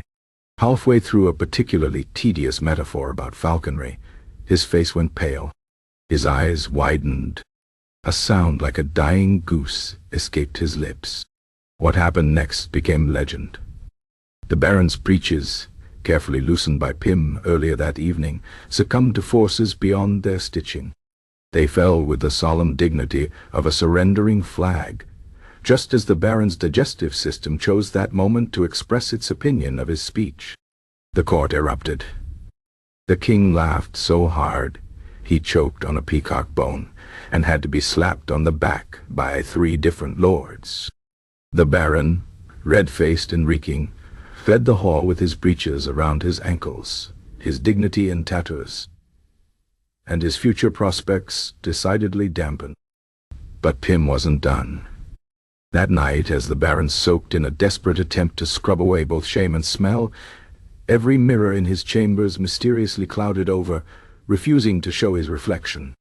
His sheets were found folded into increasingly elaborate shapes each morning. First, a simple boat, then a crown, then an anatomically correct representation of his humiliation. His favorite boots developed an uncanny ability to fill with warm liquid whenever he wasn't looking. Within a month, the Baron was a broken man, jumping at shadows and smelling faintly of lavender, no matter how vigorously he scrubbed. Within 2, he'd retired to a remote monastery, where he reportedly spent his days scrubbing latrines and muttering about the boy who wasn't there. As for Pym, he was never seen again in that kingdom.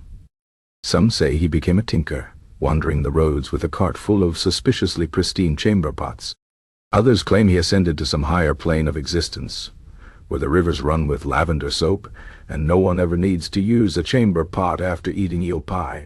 But on certain moonless nights, when the wind carries the scent of regret and poor decisions, you might still hear the faint slosh of a bucket from an empty corridor. See a shadow move where no shadow should be. Or find your own chamber pot suspiciously, inexplicably clean when you know full well you didn't empty it. And if you're very quiet and very lucky, you might just hear the faintest chuckle drifting on the air, the sound of a boy who knew exactly what he was worth and made sure everyone else remembered it too. The moral of this tale?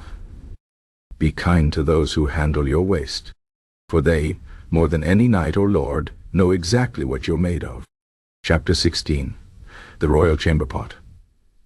A symbol of decay. The king's chamber pot was a masterpiece of porcelain, gilded with gold leaf and painted with scenes of the kingdom's greatest victories. The rim bore the royal crest in delicate filigree, the handle shaped like a rearing stallion. It was, in short, the sort of object that seemed designed to make one question the morality of putting bodily functions inside it. Pym had always hated that pot.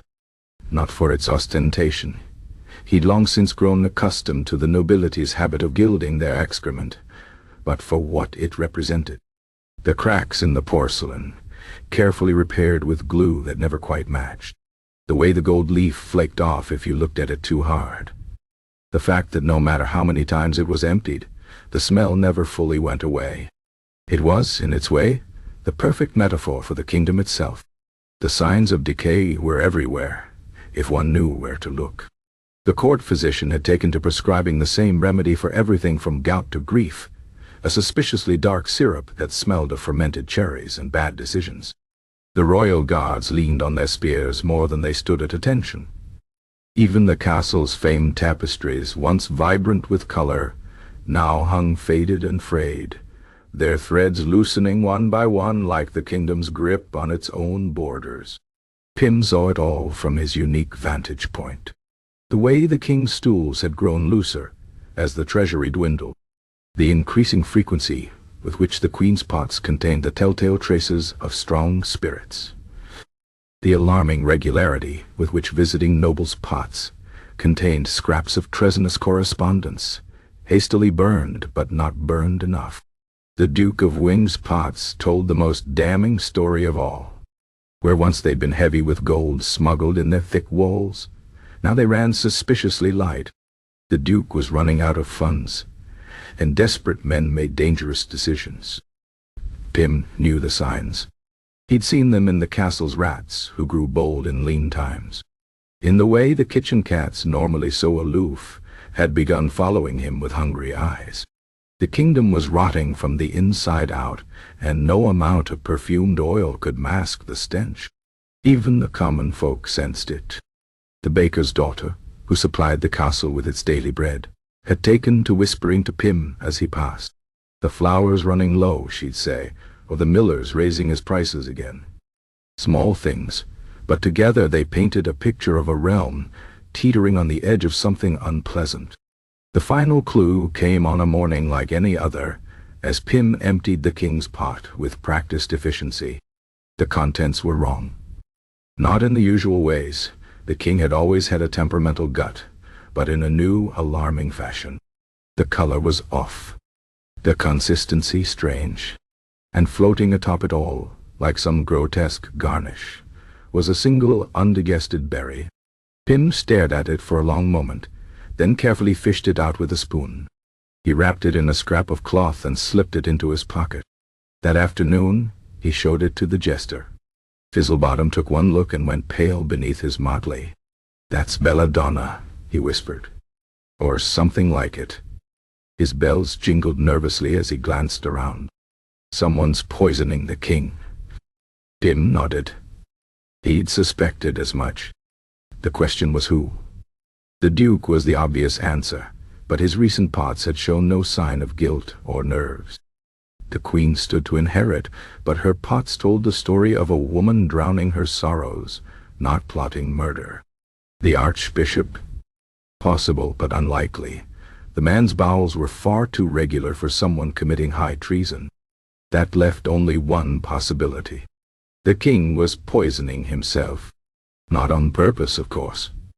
But Pym had seen the royal medicine cabinet, had noted the increasing frequency with which the physician refilled certain bottles. The king, in his desperation to stave off age and infirmity, was slowly killing himself with remedies. It was almost funny, in a terrible way. The kingdom was crumbling, its enemies gathering at the gates, and the greatest threat to the throne came from within its own bedchamber. Pym considered his options. He could tell someone. He could leave the berry where it might be found. Or he could do nothing at all. In the end, he chose none of these. Instead, he took the king's favorite chamber pot, the gilded monstrosity, and left it conspicuously empty outside the physician's door. A message of sorts. The next morning, the physician was gone, reportedly called away to tend to a sick relative in a distant province. The suspicious bottles disappeared from the king's chambers, and the royal diet changed abruptly to plain bread and boiled meats. The kingdom still stank. The gold still flaked off the throne. The tapestries still unraveled. But for now, at least, the king's bowels were safe.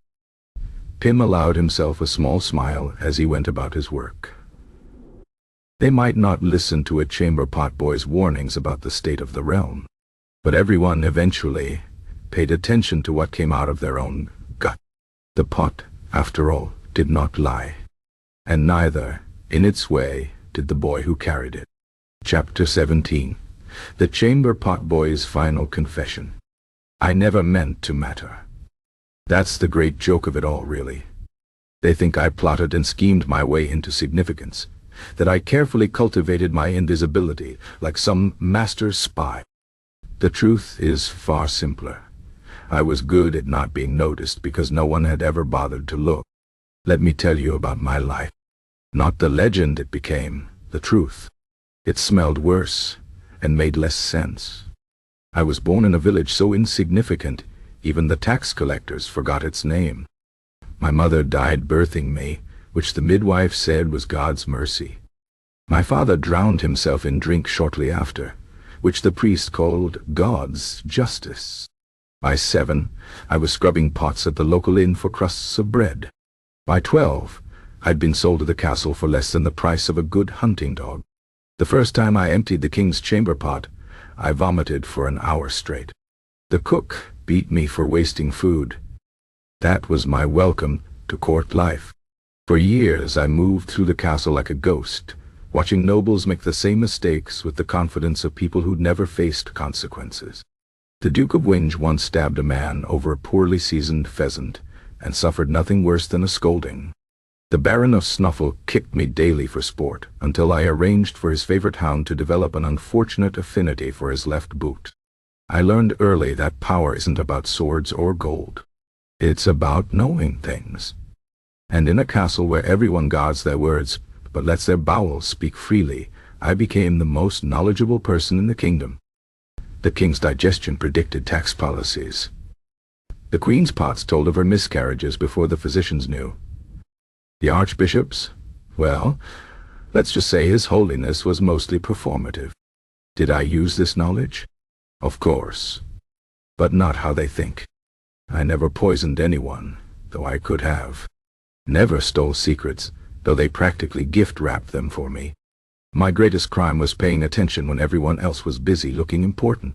The day I left was both simpler and stranger than the ballads claim. No midnight escapes. No dramatic confrontations. Just a morning like any other, except I looked at the pots waiting to be emptied and realized I was tired of other people's shit. So I walked out.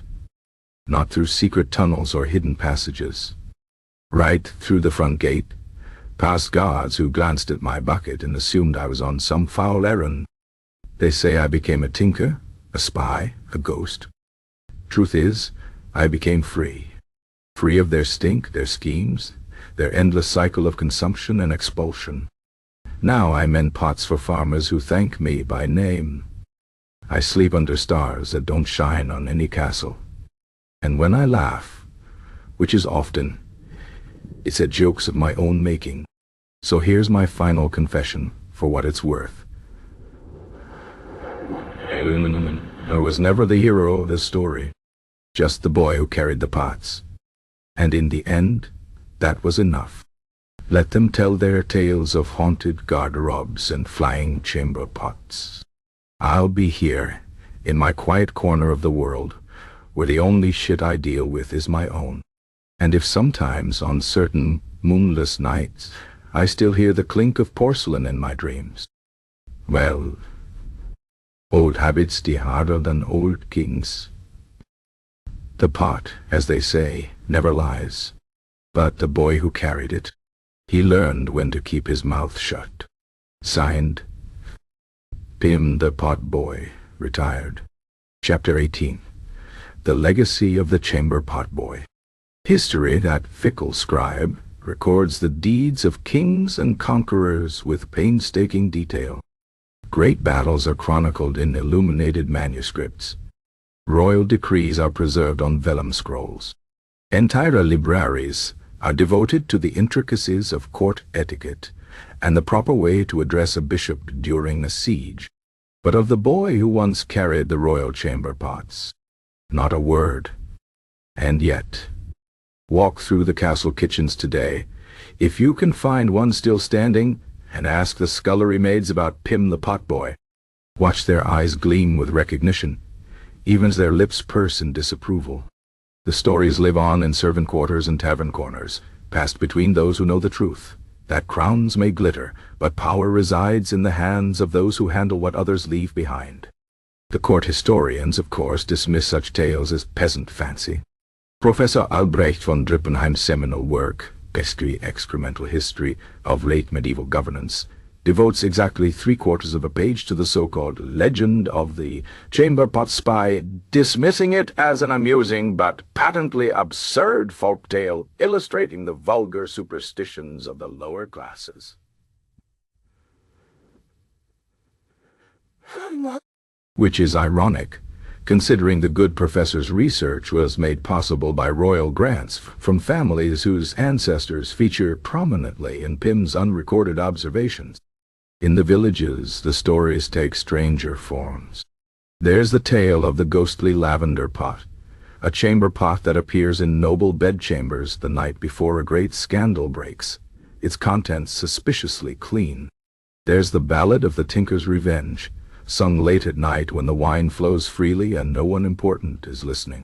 And in certain remote valleys, parents still warn misbehaving children that Pym will come for you, though precisely what this entails varies by region. Some say he'll leave your chamber pot unemptied for a week. Others that he'll replace your shoes with poorly balanced chamber pots while you sleep. The truth, as usual, is both simpler and more profound. Pym's real legacy wasn't in the secrets he uncovered, or the nobles he humiliated.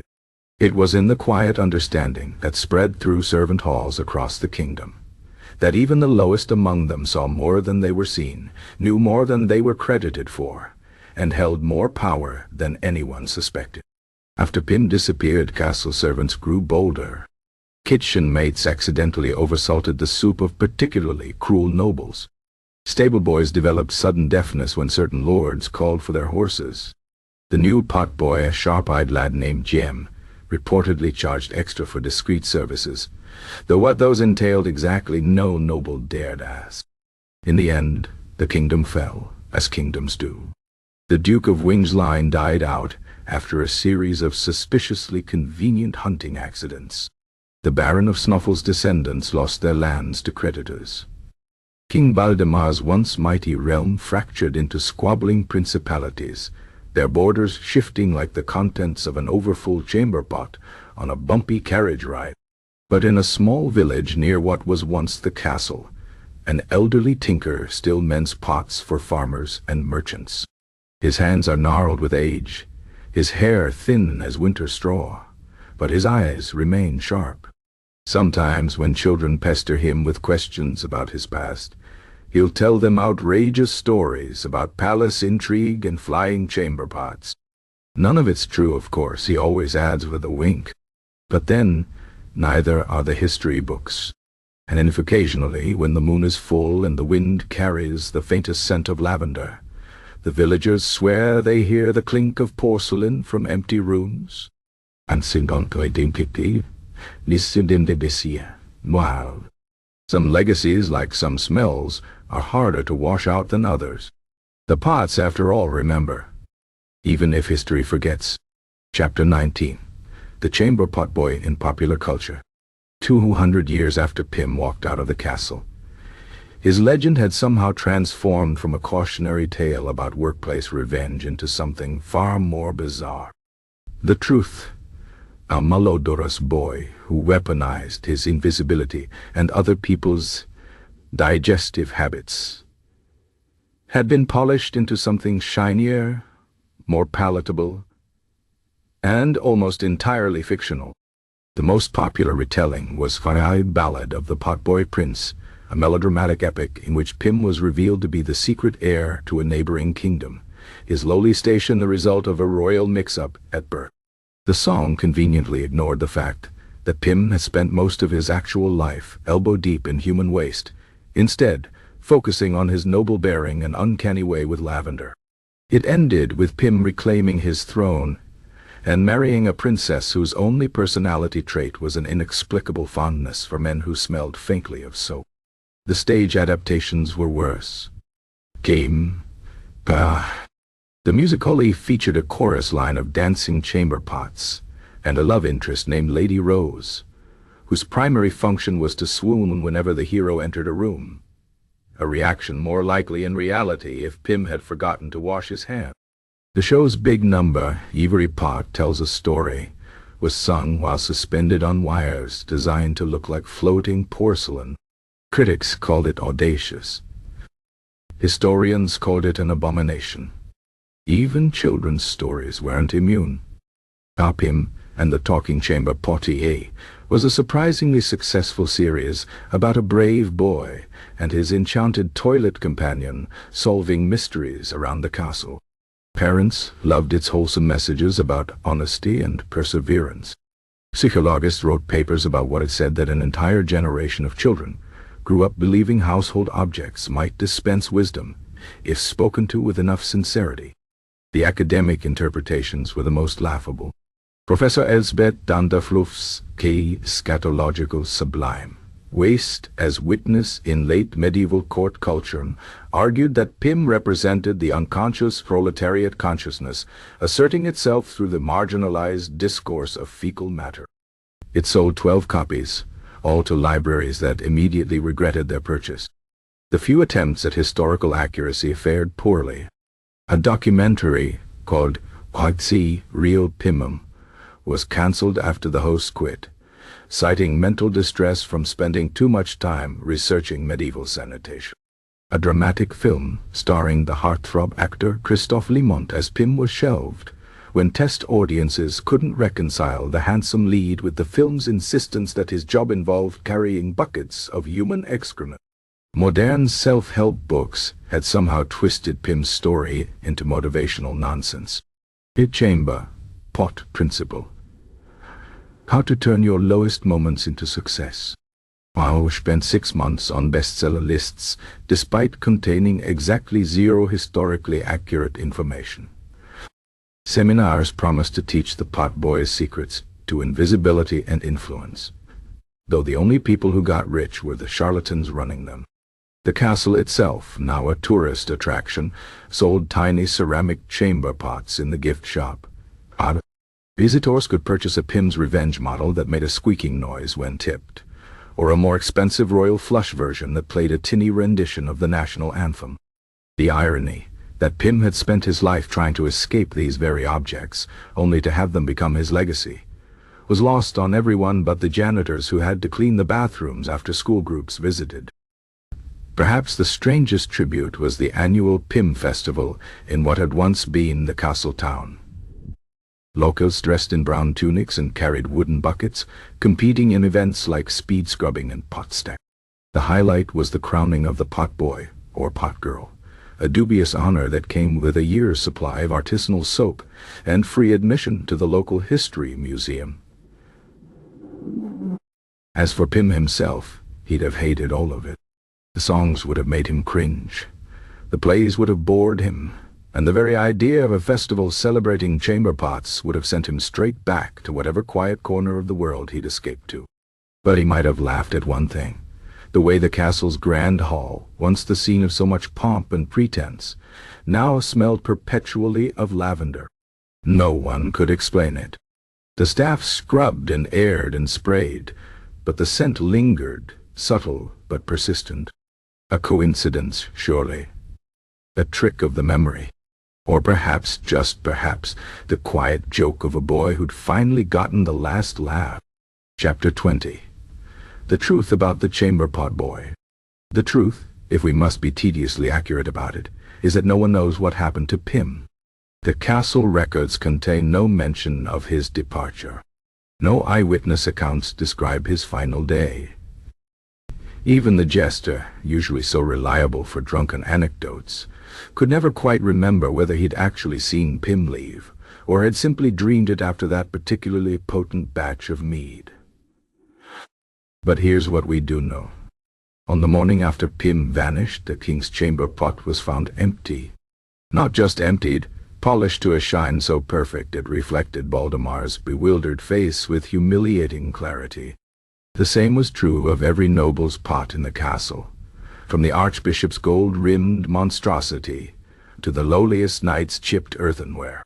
Someone had done the unthinkable, cleaned them all, thoroughly and without being asked. In the scullery, Pym's straw pallet held only 2 things: a single silver coin, mysteriously free of any unpleasant odors, and a note that read simply, "Paid in full."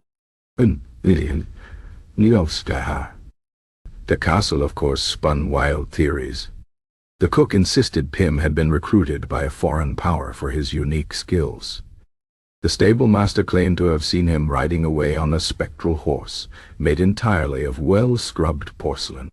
The new chambermaid, prone to romantic notions, swore he'd run away with a lavender farmer's daughter. The truth was far stranger. Pym hadn't been recruited, or spirited away, or even particularly dramatic about his exit. He'd simply woken up one morning, looked at the tower of unemptied pots waiting for him, and decided he was done. He walked out the servants' entrance with his bucket in one hand, and his dignity in the other. He breathed air that didn't smell like other people's regrets. He ate food that hadn't been scraped from someone else's plate. And when he finally stopped walking, in a village so small it didn't even have a proper name, he traded his bucket for a tinker's tools and never looked back. The lavender scent that haunted the castle for years afterward? A coincidence, surely. The way certain nobles would occasionally find their chamber pots suspiciously full, despite having just used them. A trick of faulty memory. The persistent rumor that Pym's ghost still wandered the halls, righting wrongs one pot at a time. Nonsense, obviously. But here's the final irony.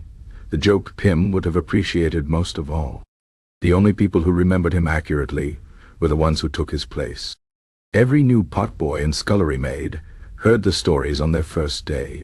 Not the ballads or the plays or the ridiculous festival tales, the real stories, passed in whispers during stolen moments in the kitchen. They learned that power isn't about crowns or swords, but about noticing what others ignore. That revenge is best served not with poison, but with impeccable timing. And that no matter how low your station, you always have two choices: carry the pot or put it down. As for Pym himself, if you ever meet a tinker with knowing eyes and suspiciously clean hands, buy him a drink.